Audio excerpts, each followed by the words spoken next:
எத்தனை மணி வரைக்கும் வெயில் அடிக்கிற வரைக்கும் உறங்கிட்டு கிடக்க? அத்தை சத்தம் மட்டும் கேக்குது. மோளே நீங்க திரும்பி பாரு. அத்தை நீங்களா? என்னத்த?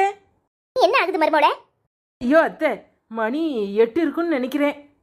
அதுல இருந்து கோழி கூப்பிட 4 மணிக்கு எந்திக்கல, அப்புறம் இருக்கு உனக்கு. இது 4 மணிக்கா? அத்தை, கோழி என்ன வேலை செய்யுது?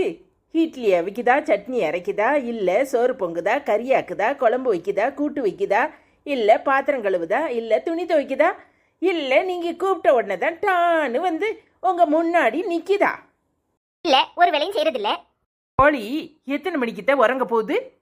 6 மணிக்கே அதை டான்னு நான் கூட்டுக்குள்ள போட்டு அடைச்சிருவேன். நாளையிலேருந்து ஒன்று பண்ணுங்கத்த, 6 மணிக்கு கோழி அடிக்கும்போது என்னையும் கூட்டுக்குள்ளே போட்டு அடைச்சிருங்க. கோழி டான்னு 4 மணிக்கு எழும்பும்போது நானும் எழும்பிடுதேன்.